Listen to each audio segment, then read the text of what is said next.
Okay, hello everyone. Welcome to today's KINterns shadowing session. Today we are going to be shadowing a Doctorate of Physiotherapist, Reza Nematollahi.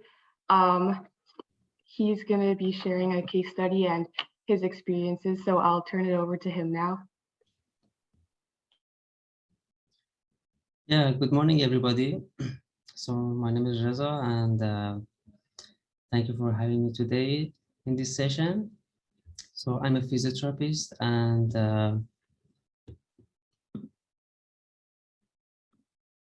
actually let me talk about myself first.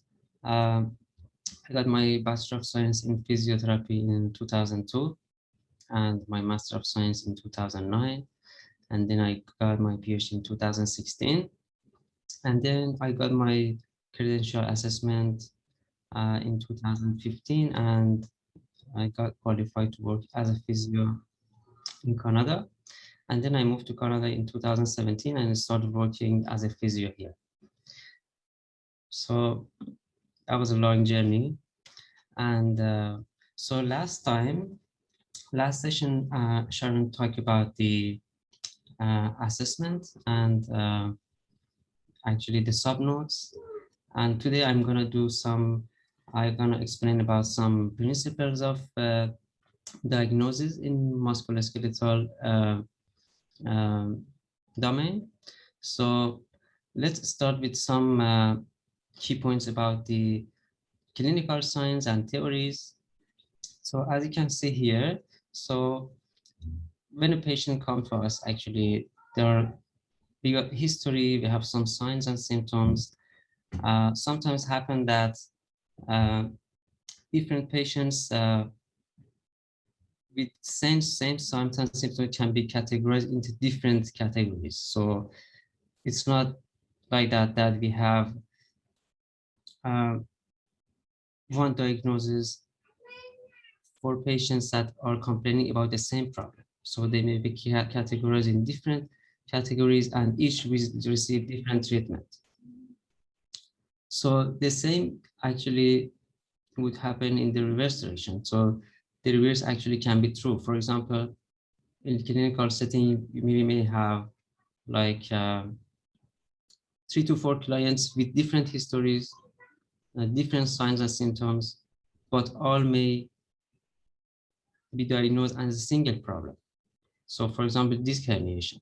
So we have 3 to 4 clients, different region of pain, different histories, different pain patterns. But when we do like assessment and treatment, assessment and examination, we understand that all have the same problem, which is, for example, disc herniation. So it seems that we should be open-minded when we are doing assessment and examination, and we have to actually use evidence. We have to use our knowledge and experience to reach from actually clinical information from the client to the diagnosis. So Maitland, who is actually one of the pioneers in physical therapy practice, suggested a brick wall theory. In brick wall theory, he mentioned that, so on one side, on the right side, we can see that we have like clinical signs and symptoms, we have information from the client. On the left side, we have diagnosis. So based on our knowledge and experience, we can do a diagnosis.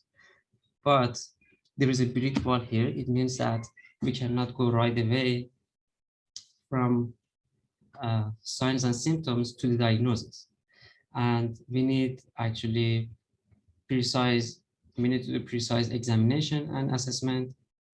We need to use evidence in this regard, and actually this prevents us from prejudice.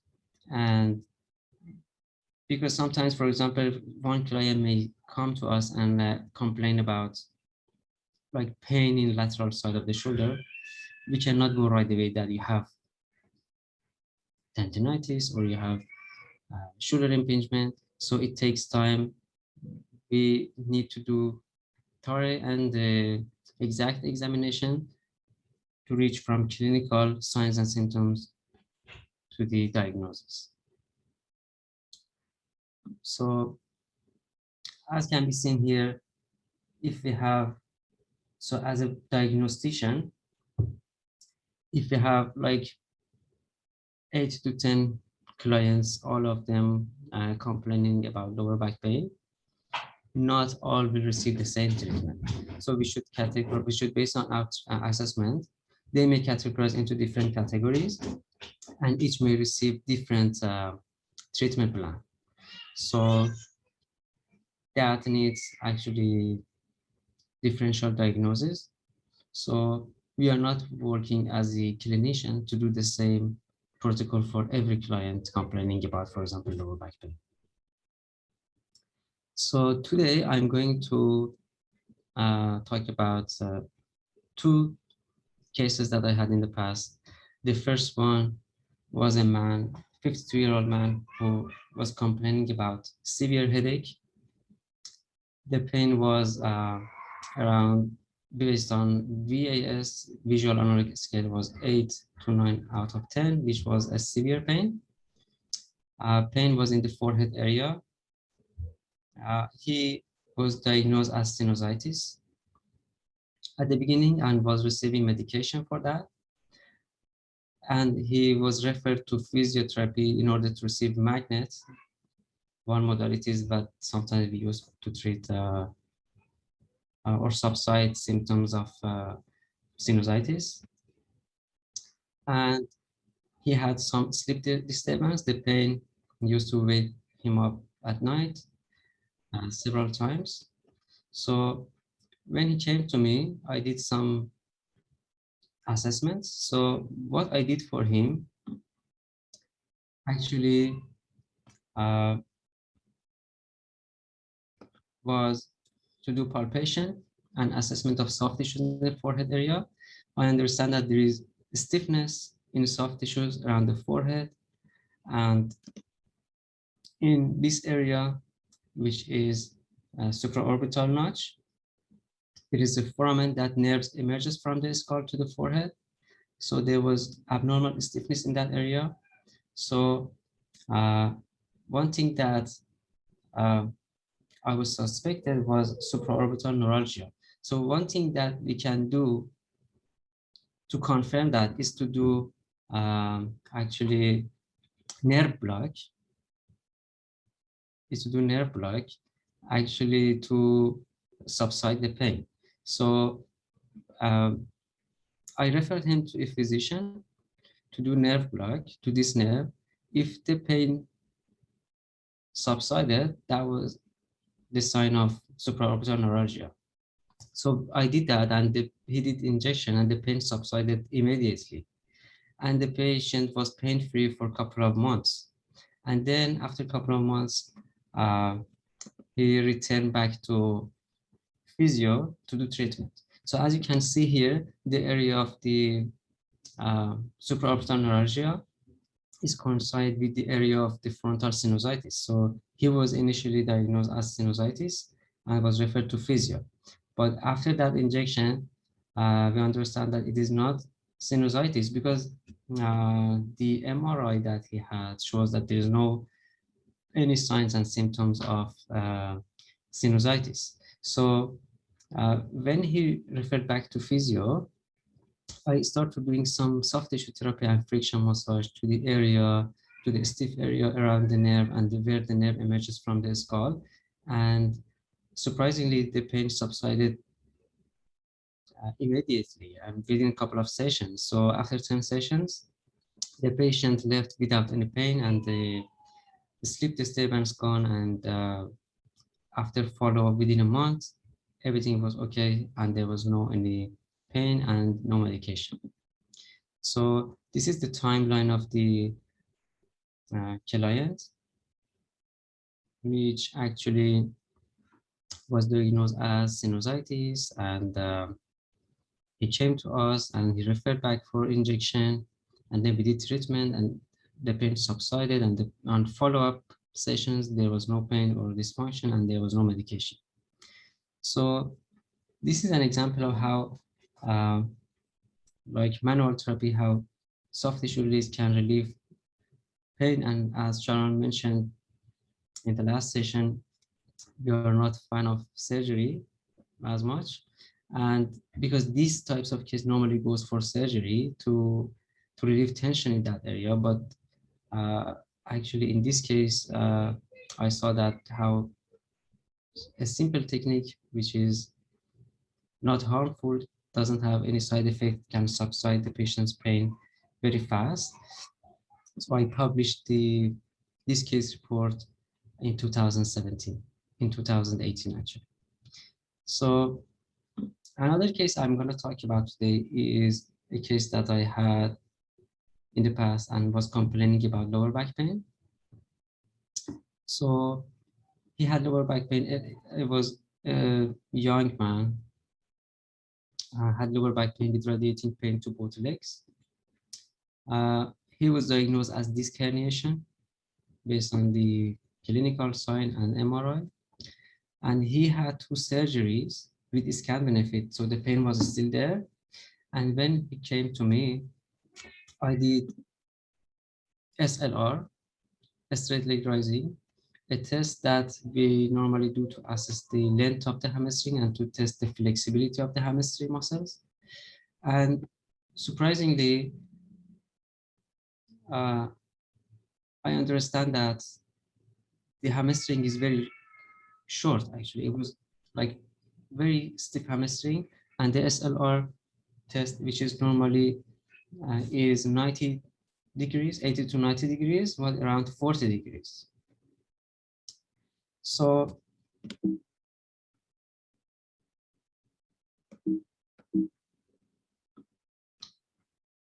in order to know what happened in that case, let me talk about the movement pattern. So in this picture, as you can see on the right side of the picture, there is a normal pattern. As you can see, subject is bending over. So bending over is a routine daily activities. And when we bend over, we need movement in hip joint and we need movement in lower back. So both hip joints and lower back area share the movement to do a normal pattern of movement. And the pelvis actually in this movement rotate forward to let the movement to happen in hip joint. And the lumbar spine, as you can see, bend over actually to participate in the movement. So we need flexibility of the hamstring, as you can see in the red color. This is the hamstring connected start from shank to the pelvis. So we need flexibility of this muscle to let the pelvis to rotate forward in order to let us to bend over in full range and pain-free.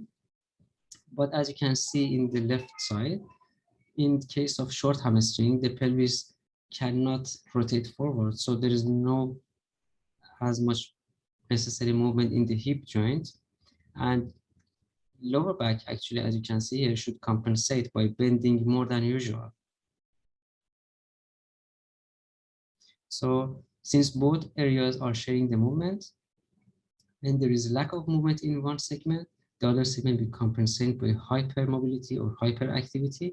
So we have we call it path of least resistance. It means that when the clients bend over, it's more probable to bend the lower back than the hip joint, because the majority of movement in this movement, the majority of range of motion is in the hip joint, not in the lumbar spine. But in this case, the majority of the movement is in the lumbar spine. So every time the clients bend over, there is more than necessary movement in the lumbar spine. And that will increase intradiscal pressure and may predispose client to disc herniation. So this is what happened in this case. So we try to do, in this case, soft tissue therapy, stretching, and everything we could do to increase flexibility in the hamstring. And the pain subsided to a great extent.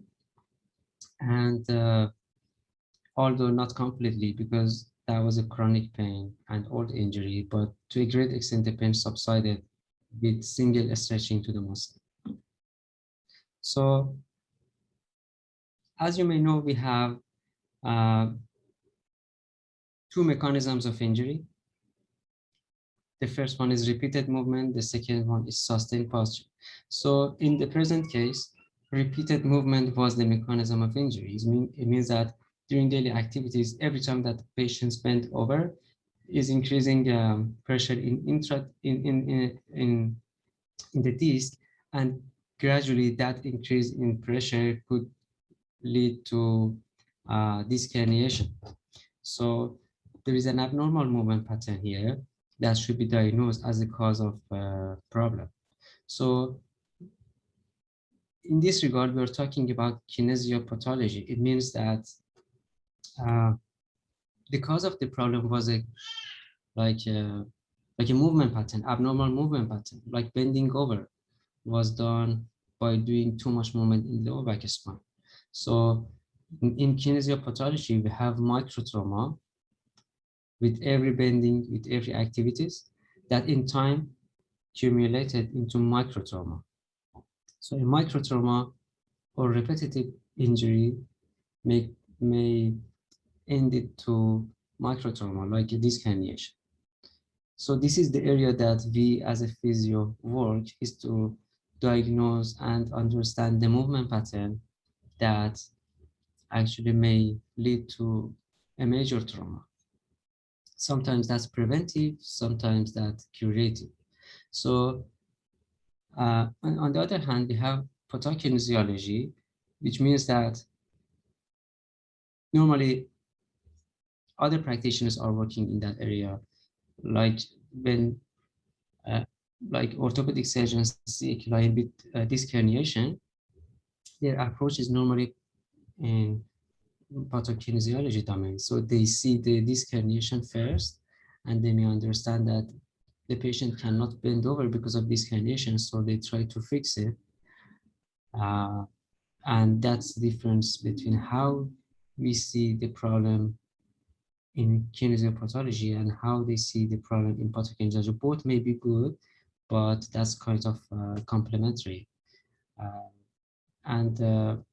So I don't want to say that surgery is not good. So maybe surgery is always can be a choice, but if we don't understand the abnormal movement patterns that may be actually main cause of the injury, doing surgery does not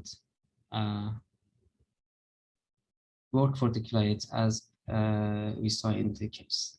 So if you're interested to know more about the movement patterns and to diagnose movement patterns and to actually, especially in musculoskeletal domain, I would suggest you to read this book, Movement System Impairment Syndrome by Shelley Sahman, which actually talk about the kinesiopathology approach and how we can deal with, how can we diagnose movement pattern and treat them.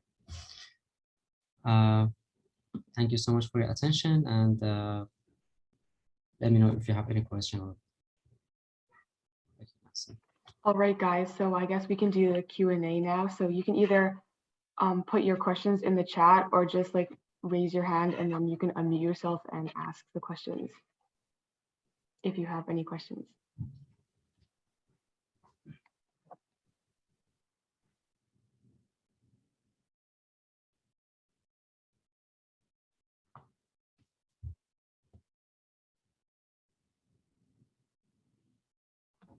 Oh, someone's asking if you can go back to your paper, that the case report that you published.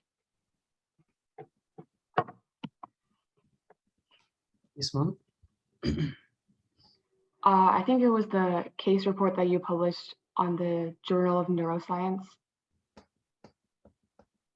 Oh, this one.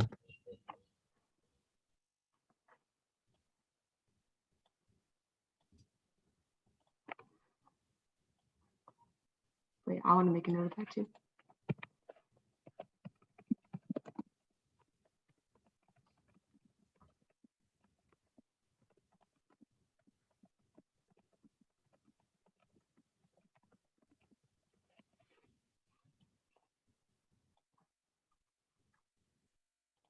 I have a question for you.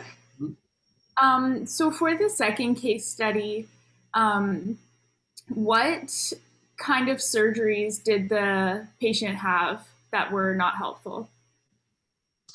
Uh, it's not like that it was not helpful, but it was because the mechanism of injury was still there and the abnormal movement pattern was still there. So every movement that the patient do will actually cause that pain again. So if there is no movement pattern, of course that surgery would help. But probably they did laminectomy normally, what they do in case of this herniation. But actually that was not helpful because the movement pattern was not okay. And the patients, when the patient resume his daily activities, those stresses will continue to happen. That's why the surgery does not work in this case. Not because the surgery is not good, because the patient is not doing normal stress to the soft tissues. Right. So the surgeries were for disc herniation, but the injury was to the hamstring. Injury was not to the hamstring, because the hamstring was short.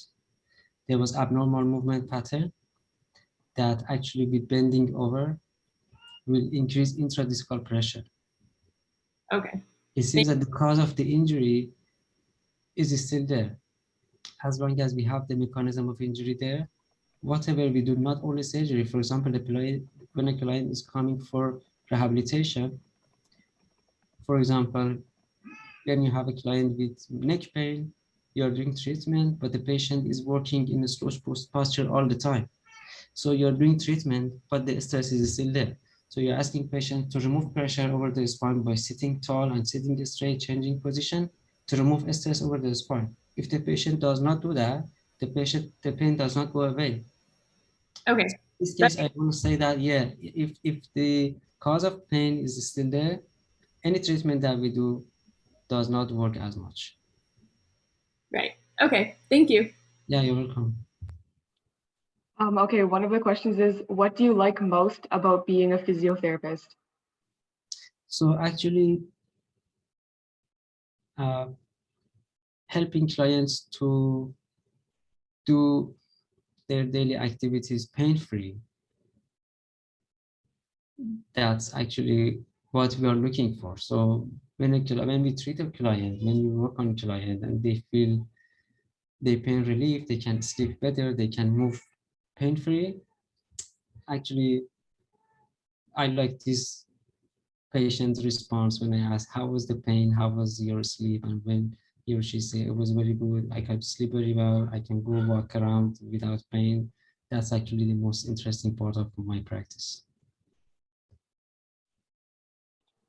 Okay, one of the questions is, in your experience, what types of movement patterns do you find most often result in macro trauma? Macro trauma.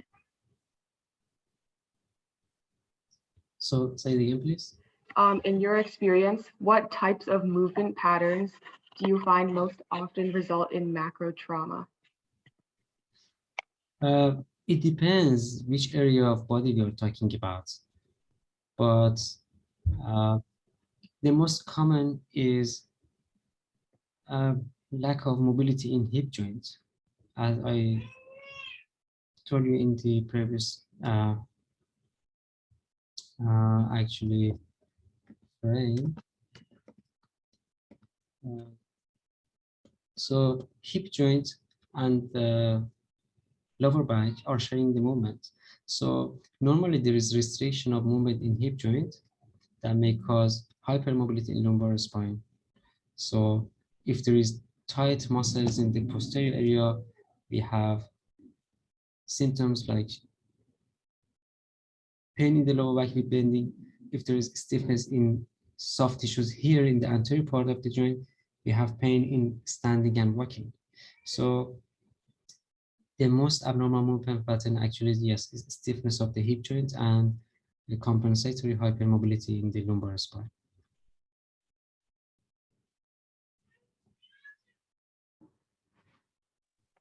Okay, I think the last question is, they're asking about your, like, do you do work outside of the clinic for physiotherapy, like to prepare for your future patients or for the next day? I think it's just about like getting a sense of what a physiotherapist is like.